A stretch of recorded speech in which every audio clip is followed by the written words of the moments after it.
जी आपका धन्यवाद हमारे साथ जुड़ने के लिए। और प्रदीप गुप्ता का हम लोग यहाँ पर स्वागत करते हैं। एक बार फिर से अपना पिटारा लेकर वो पहुँच रहे हैं।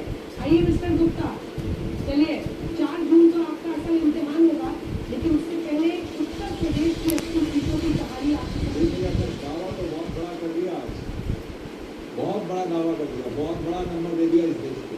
अब मैं क्या करूँ, जो नंबर मुझे जनता बताती है उसको रिपोर्ट करना मेरा काम है और वो मैं करता हूँ।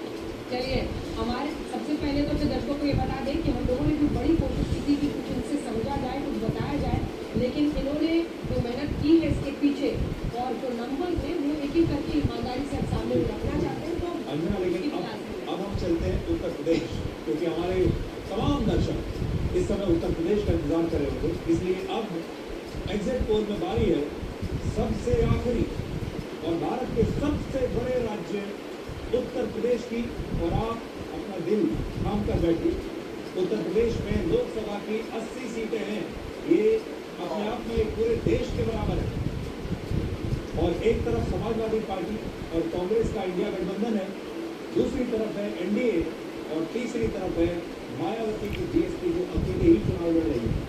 उत्तर प्रदेश के अयोध्या रामलला प्राण प्रतिष्ठा के बाद लोकसभा के चुनाव ये हो रहे हैं। बिल्कुल सुधीर, देखिए प्रधानमंत्री नरेंद्र मोदी, राहुल गांधी, स्मृति ईरानी, सबकी नजरें थी कि ये तमाम दिग्गज को यहीं पर लड़ रहे हैं ना। अखिलेश यादव, डिम्पल यादव, मतलब नाम ले लीजिए। आज की पॉलिटिक्स में जो इनकम्बेंट है, जो सबसे बड़े चैलेंजर्स हैं, वो सभी यहीं से चुनावी मैदान में है। सबने दूरबीन की नजर से देखा अमेठी रायबरेली की सीट को। रायबरेली से आखिरकार राहुल गांधी यहाँ पर लड़े, वायनाड में वोटिंग होने के बाद अमेठी से स्मृति ईरानी है, तो वहीं पर प्रधानमंत्री नरेंद्र मोदी काशी से लड़ते हैं, कन्नौज से इस बार लड़ रहे हैं अगर अखिलेश यादव तो मैनपुरी से डिम्पल यादव, मतलब दिग्गज राजनाथ सिंह लखनऊ से यहाँ पर चुनावी मैदान में है। शुरू करते हैं सीधा, नंबर ज्यादा यहाँ पर ज्ञान देने की जरूरत है नहीं। Yogi Adityanath vote percentage, NDA का वोट परसेंटेज अब है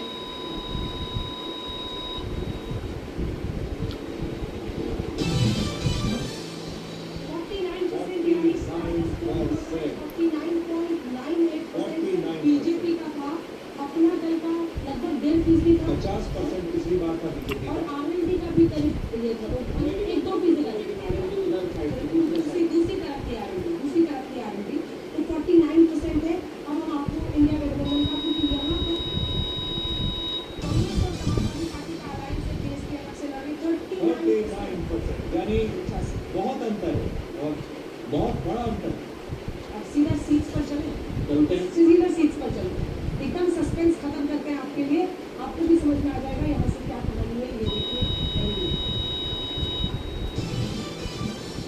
67 से 72, यानी आप कह रहे हैं कि 2014 की परफॉर्मेंस को भारतीय जनता पार्टी यहाँ पर रिपीट कर सकती है अपने गठबंधन के साथियों के साथ। हो क्या रहा है, ये क्या वोटों की सेल लगी हुई है।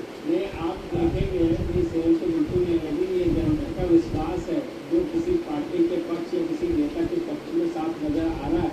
और पिछली बार से जब आप कंपेयर करते हैं, जो 64 सीटें मिली थी एनडीए को, क्योंकि उसकी बड़ी वजह थी बीएसपी और सपा ने साथ में चुनाव लड़ा था, जो कि अपने आप में फॉर्मेडेबल गठबंधन था, और दोनों ने मिलकर 40 और आरएलडी भी साथ में थी, आरएलडी भी साथ में थी।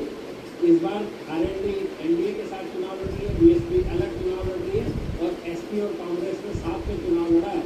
तो जब 64 सीटें बीएसपी और सपा गठबंधन और आरएलडी के बाद बीजेपी को मिली थी, तो अब तो फिर ये अलग अलग लड़ रहे हैं। और वो जो आप देख पा रहे हैं, मैं दरअसल बीएसपी का परसेंटेज देखना चाह रही थी कि वो हम लोग अगर आप खोल के दिखा दें एक बार। 3 सवाल आपसे करूंगी मिस्टर गुप्ता, उससे हमारे दर्शक